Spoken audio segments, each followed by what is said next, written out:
Hi everyone, I just wanted to share a little bit about my summer reviews. This is just the fourth grade one, but I have pre-K through fourth grade. So these started out as homework for kids that I tutored. Their mom asked for homework that they could do daily throughout the summer to have a little bit of practice each day. So I created these packets with literacy and math activities in it, and then the next year I made the next grade level up for them till I had everything from pre-K through fourth grade. So a couple new additions that we have are answer keys. So now every grade level comes with an answer key and a little printing tip. You'll notice this one has 4 per page, this one has 9 on the page, this one has 6 on the page. When you're printing a PDF, you can switch in the printing settings and click on multiple. If you do that, you can adjust how many are on the page. Then you don't have to print out the entire thing with one page for each, because you're going to have anywhere from 80 to 100 pages. This will save you a little bit of paper, but then you can still have the printed copy there for you. I also added a reading section. So I know a lot of schools do a summer reading program, or libraries do a summer reading program. So now I've added that so that you can send those home in summer packets as well. So kids can work on their bucket list, making goals for the summer of books that they would like to read. And then at the end of the summer, they can keep track of the books that they actually read. So a couple different formats. Then there's 2 different types of reading logs where they can keep track of what they read, a little summary, rate the book. There's also a reading log if you'd like them to keep track of their daily reading. They can do it by the minutes read, they could do it by the pages read. Either way, they keep track of the week and then they can total it up. I also have included some graphic organizers focusing on retelling the story, different story maps, the moral of the story, sequencing the story with just a beginning, middle, and end, and then a nonfiction one for students that are reading nonfiction books. This just gives them a little extra requirement when it comes to reading, since the packets don't really address reading. The other addition that we have are cover sheets. Now on each of my packets, I do not put anywhere what grade level it is. That way you can send home work that's at your student's level. So it wouldn't just say second grade at the bottom if you have a third grader who's struggling and could use the second grade packet.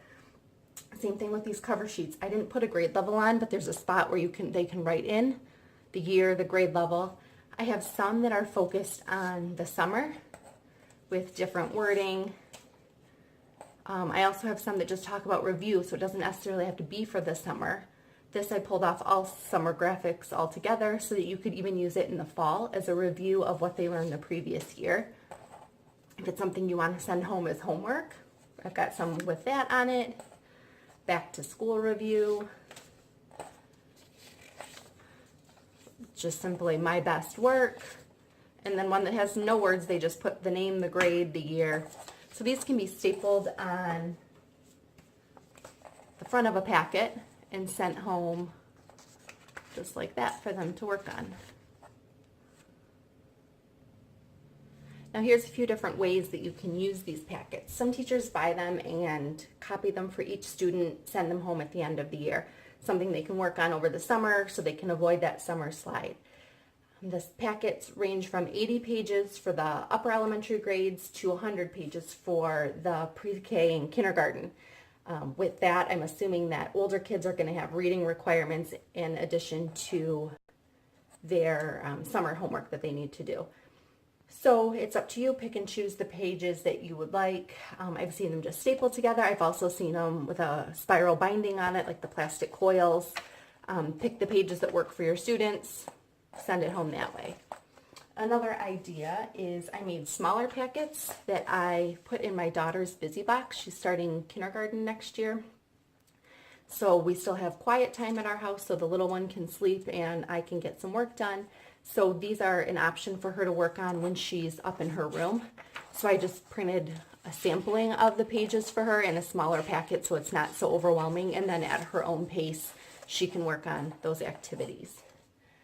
The way that I used it with the kids that I tutored is I made these little packets for them each week. So these were extra multiplication practice that they did that's not included in the packet. But I would assemble a packet that had a math page and a literacy page for each day. And I would usually just try to make it a Monday through Friday thing, and then they would have the weekend if they needed to catch up on a day that they missed. So they would bring these back to me each week. I didn't staple them or assemble them, so they could work on them in any order they wanted. If they wanted to spend one day doing all of them, I guess that's what they could do. But they would bring them back to me each week. I'd take them home, go through them, check them, and then if there was any that were kind of a red flag for me, that was an area they were struggling on, we would work on it in tutoring the next week. So I didn't necessarily use the packets in tutoring. I would just send those home as homework and then see where they were struggling. Some teachers I know have used these for tutoring. It just kind of guides them and gives them a little bit of something to do differently each week. So another option would be to print out a smaller packet and have students complete it in the fall. They could do a little bit each day to kind of review, and you can kind of get a feel for where they're at, what they're still struggling with, what concepts they're ready to move on with.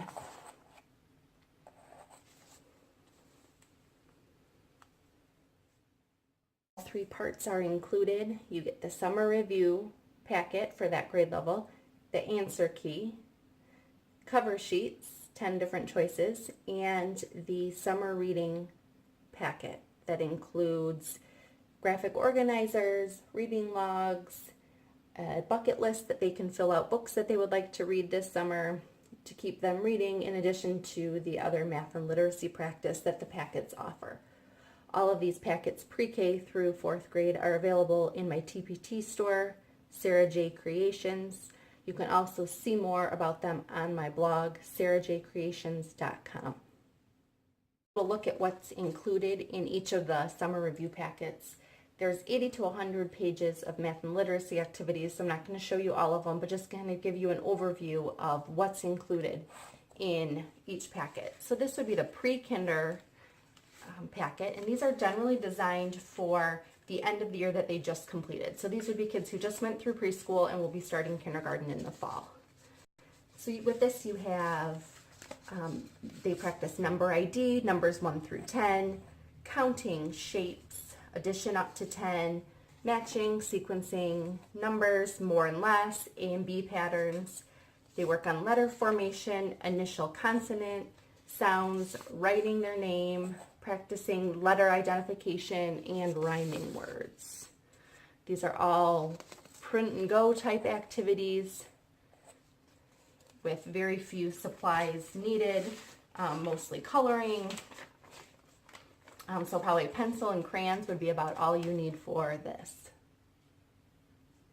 For the kindergarten review, so these are kids who have just completed kindergarten, you're working on concepts like number identification 1 through 20, counting, 2D and 3D shapes, addition and subtraction up to 10, sequencing numbers, more and less, representing numbers in different ways, letter formation, initial and final consonant sounds, writing their names, letter identification, rhyming words, sight words, writing to a prompt, punctuation, and plural nouns.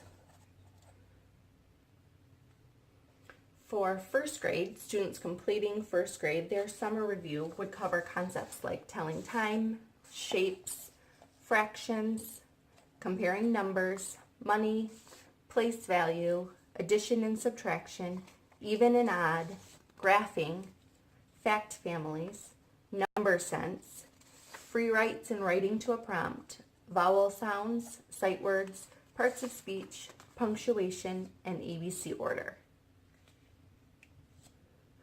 Again, very little prep. Crayons, pencils are about the only supplies that they're going to need. There are a few activities that are cut and paste, so they might need a glue stick and some scissors to help them out with that. For 2nd grade summer review, you practice concepts like telling time, shapes, fractions, comparing numbers, money, place value, addition and subtraction with single and multi-digit, even and odd numbers, graphing, free writes and writing to a prompt, letter writing, vowel sounds, sight words, parts of speech, and editing sentences. Again, this is just an overview of some of the subjects that are covered. There are more pages than that in there and more skills in that. In some of these packets, you will notice that there are spinning activities. So all you're going to need for that is a pencil and a paper clip to use as a spinner.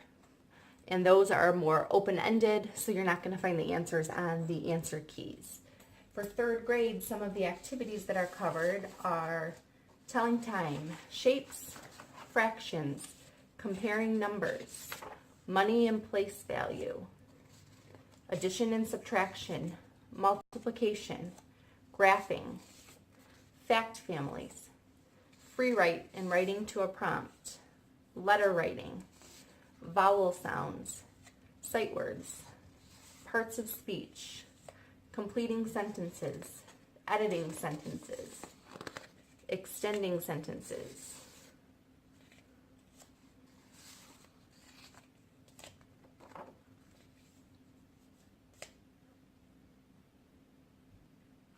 For the fourth grade summer review, you are practicing things like angles, lines, story problems, fractions, comparing and ordering numbers, place value, addition, subtraction, multiplication, division, area, perimeter, writing to a prompt, letter writing, sight words, parts of speech, editing sentences, compound sentences, synonyms and antonyms, prepositional phrases, homophones. All the packets are Common Core aligned, so I kind of use those as a guide as to what to practice. Obviously, in just a summer review, you can't cover everything that has been taught throughout the school year, but this just gives the kids a little overview of what they learned, so they're practicing a skill each day, hopefully to avoid that summer slide so they're ready to learn the following year.